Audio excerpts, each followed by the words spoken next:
네, 안녕하세요. 더암공동체교회 매일 5분 묵상. 오늘은 매일 5분 묵상의 마지막 시간이 되겠습니다. 지금 저희가 오늘 살펴볼 내용은 잠언 31장인데요.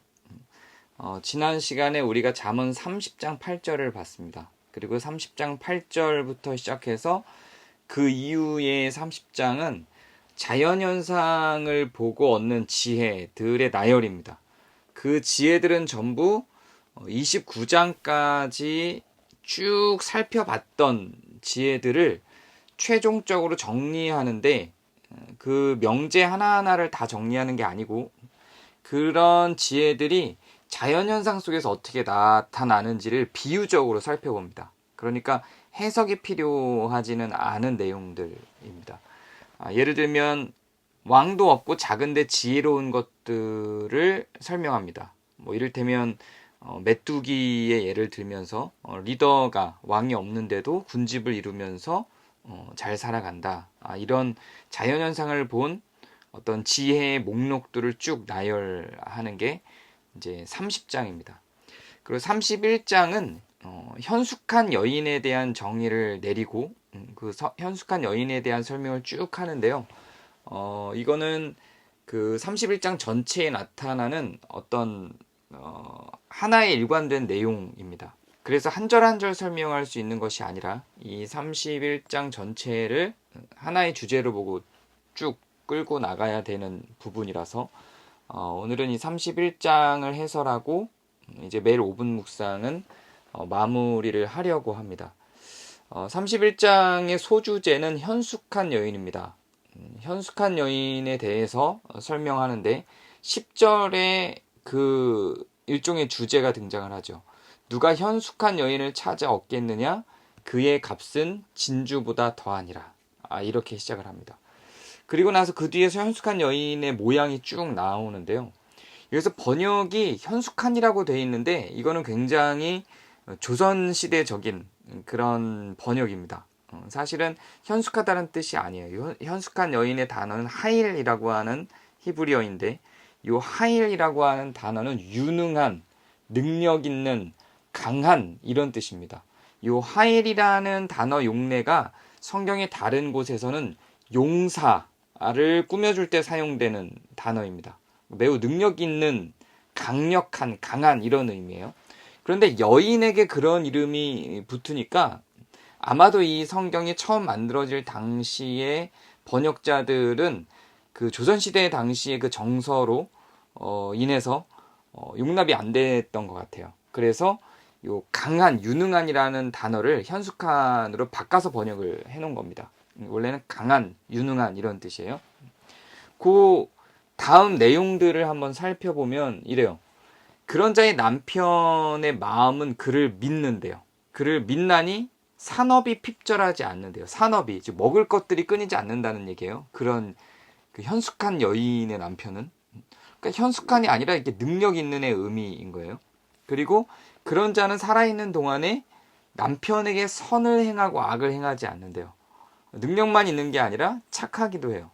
그러니까 어떻게 능력이 있냐면 13절에 보면 그는 양털과 삼을 구하여 부지런히 손으로 일을 하며, 그러니까 일을 하는 사람이에요. 여잔데 상인의 배와 같아서 먼 데서 양식을 가져오며 실제로 먹고 사는 문제를 이 여자가 해결해내고 있어요. 16절을 보면 밭을 살펴보고 사며 직접 구매도 해요. 자기의 손으로 번 것을 가지고 직접 돈을 버는 사람, 경제적인 능력이 있고 경제활동을 하는 사람인 거예요. 여자가 번 것을 가지고 포도원을 일구며 이렇게 표현하고 있어요. 힘있게 허리를 묶으며 자기의 팔을 강하게 하며. 그리고 18절에 보면 자기의 장사가 잘 되는 줄을 깨닫고 밤에 등불을 끄지 아니하며 그의 곤고한 자에게 손을 펴며 궁핍한 자를 위하여 손을 내밀며. 그러니까 돈을 잘 벌고 가정을 잘 돌볼 뿐만 아니라 곤고한 이웃과 궁핍한 자들을 도와주기까지 해요. 자기 집 사람들은 다 홍색 옷을 입었으므로 눈이 와도 그는 자기 집 사람들을 위하여 염려하지 아니해요. 그리고 다른 궁핍한 자들을 도와주는 거죠. 그러니까 이 좀 그림이 이상하죠. 여자가 모든 일을 다 해요. 밖에서 돈도 벌어오고 가정도 살피고 불우한 사람도 돕고 다 그런다는 거예요. 이런 현숙한 여인을 왜 성경은 칭찬하고 있을까요? 그러면서 그 현숙한 여인은 남편한테 잔소리도 하지 않아요. 잔소리도 하지 않고 남편에게도 선을 행하고 악을 행하지 않아요. 이런 그림을 왜 굳이 그려냈을까요? 각자 그 시대의 사람들이 갖고 있는 어떤 역할들을 다 깼어요. 이게 잠언이 지혜를 던져주면서 마지막으로 지혜에 대해서 하고 있는 선언입니다. 그러니까 많은 해석들이 있죠. 이거는 현숙한 여인, 이렇게 보살피는 여인을 찾아야 된다라는 의미다라고 하는 해석도 있고, 이 현숙한 여인은 예수님을 상징한다 이런 해석도 있고요. 이 현숙한 여인은 지혜의 어떤 대명사일 뿐이다. 진짜 여자가 아니다. 이런 해석도 있는데, 제가 따르는 해석은 이거는 그 당시 사람들이 갖고 있던 모든 인식들을 솔로몬이 꼬아서 역으로 보여준 거다. 역할 파괴를 한 거다. 이렇게 이야기를 하는 학자들의 의견이 저는 맞다고 생각해요. 여자들은 어때야 돼? 라고 하는 그 당시의 인식들이 있었는데 그런 인식들을 다 깼죠. 구약시대잖아요. 신약시대보다 훨씬 더 고전적인 시대였단 말이죠. 근데 신약시대에도 여자들은 잠잠하라 하는 게 보편화된 가치였는데 이때는 더 했을 거란 말이에요. 그런 시대에 여자의 전형을 그리는데 능력 있고 강력한 여자의 전형으로 그려요. 남자를 보살펴주는 여자, 남자를 위해서 돈을 벌어오고 힘과 능력을 가지고 선을 베푸는 여자를 그려내요. 그러니까 의를 행하고 선을 행하는데 사람이 규정해 놓은 역할과 질서가 중요하지 않다는 걸 역설적으로 표현하고 있는 거죠. 저는 그렇게 해석합니다. 저만이 아니라 많은 학자들이 그렇게 해석을 해요. 그 다양한 이 31절은 워낙 다양한 해석들이 있는데요. 저는 그런 역할을 파괴하고 고정관념을 파괴하며 여성과 남성, 힘의 균형 이런 것들을 파괴한 역할 역전의 그림을 보여준 것이다라고 하는 해석이 저는 맞는 해석이라고 생각합니다. 그리고 이런 의를 행하는 것에 있어서는 남자와 여자의 구분이 없다.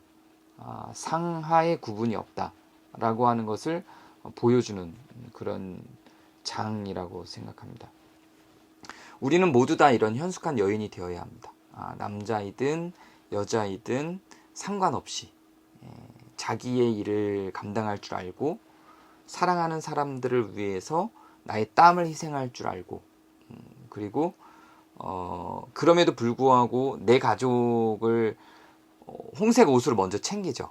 그리고 이제 충분히 내 가족은 편안하기 때문에 더 궁핍한 자들을 돌봐주고 하는 이런 삶의 모양과 결정과 어떤 힘의 균형과 분배와 그런 어떤 지혜와 긍휼을 다 갖고 있는 사람으로 살아가는 것. 그것이 바로 성경이 제안하고 있는 지혜로운 사람의 모습이라고 저는 생각합니다. 그리고 이 31장은 그 여자의 대표성을 가지고 이러한 전형을 그려내므로 이런 역할이 남자들에게만 있는 것이 아니라 여자들에게도 있을 수 있다라는 것을 역할을 파괴하면서 보여주는 장이라고 생각합니다.